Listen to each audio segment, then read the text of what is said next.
r/Nosleep. Posted by Reddit user RobertMort.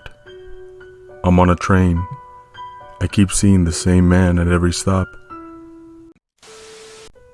It happened on Sunday night. I was taking the 11:47 p.m. Amtrak from Washington, D.C. to New York City after visiting my boyfriend. As we pulled up to the Aberdeen stop, I saw him, a man standing outside of the platform. He stood with his back to the train, under a shadow of the station's awning. Tall, well-built.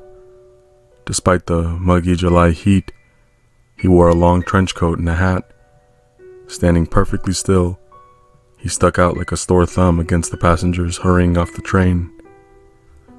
Weird. I'd taken this train back from errands many times before, and rarely saw anyone get on this late, especially at a tiny stop like Aberdeen's. As the doors whooshed open, I waited for him to board, but he didn't. He didn't even turn around. What's he doing out there, if not boarding? Waiting for another train, maybe? With a clank, the train started back up again. I shrugged and turned up the volume on my journey playlist. Lights flashed across the window as we picked up speed.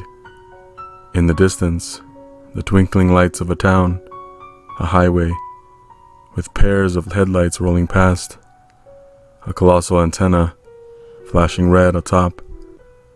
The grays and blacks of the town smudged into a blur, melted into a purple sky. My eyes fluttered closed. Now arriving in Wilmington, Delaware.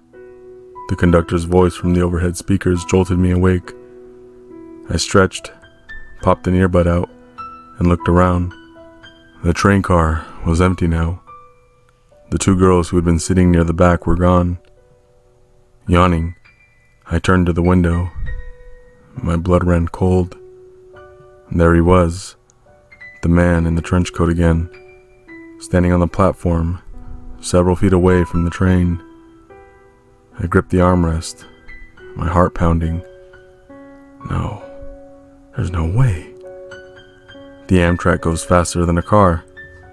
How could he get here so fast, and why? Why would he be standing next to the stop?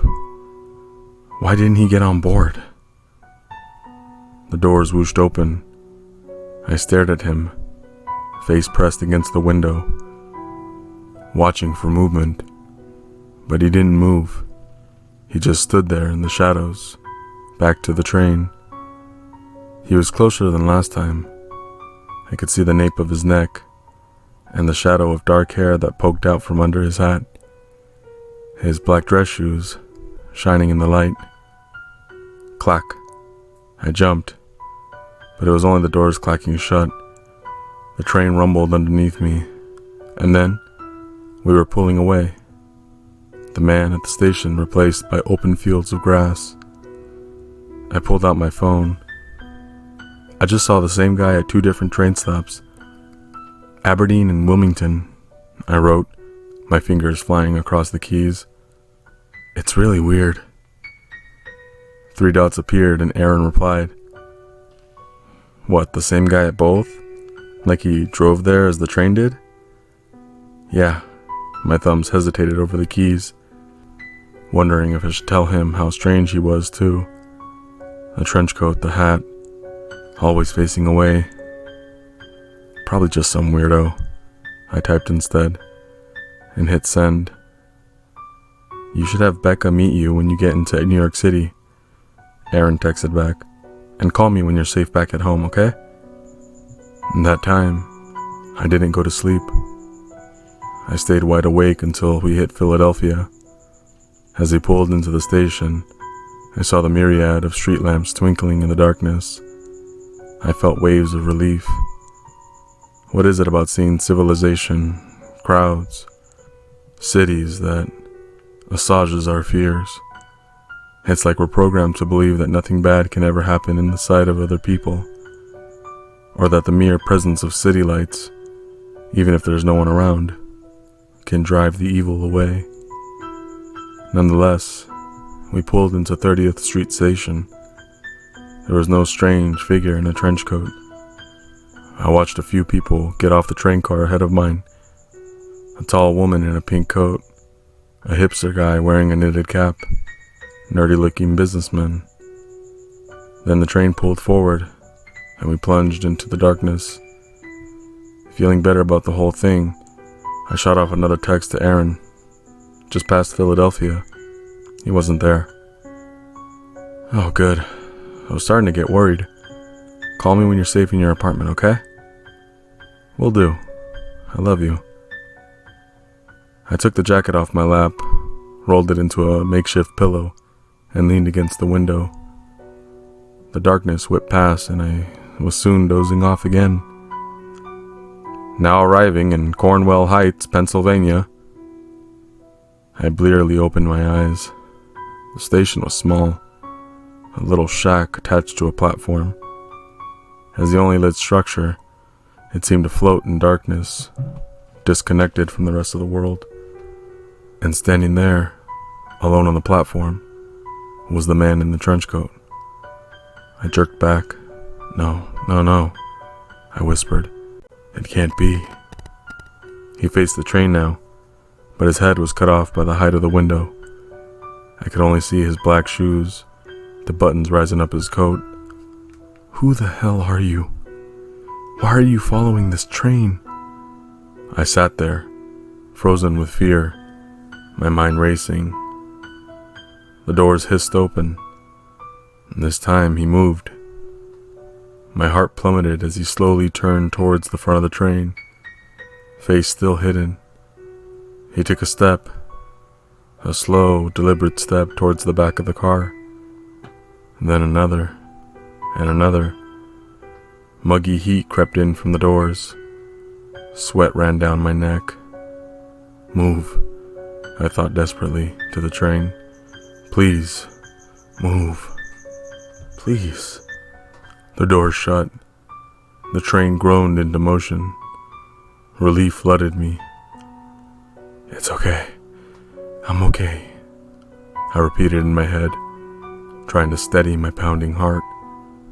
The train swayed as it picked up speed, racing through the darkness. I'm okay. A small sound coming from behind me. I whipped around. No. He was inside. He stood in the vestibule in the back of the car, facing away from me, trench coat hanging loosely from his shoulders. I jumped out of my seat, backed along the aisle. No.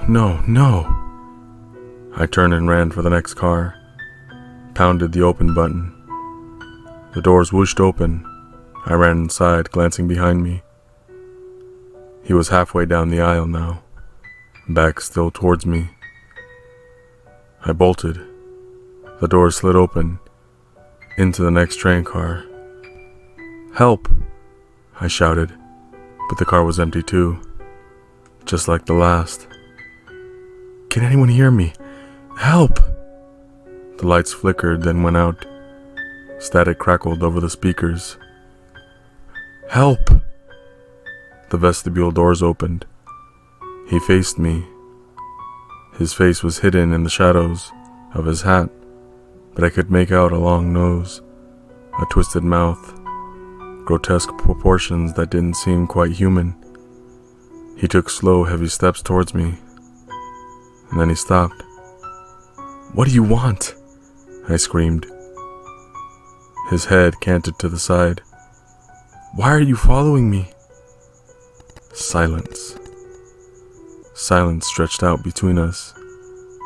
It felt only like minutes, but it must have been longer, because the train was soon groaning to a stop. Now arriving in Trenton, New Jersey. The doors hissed open. I ran out onto the platform, shaking, crying. When I got down to the parking lot, I glanced back. The lights were back on the train, and in the window, I saw his figure standing in the aisle. Then the train pulled away, and there was only silence. I didn't hear about the crash until the next day. The train derailed between Newark Penn Station and New York, a mangled mess of fire, metal, wire, twisted and fused to the rails. The train was empty, however. The only casualty was the conductor, and no man in the trench coat was ever found.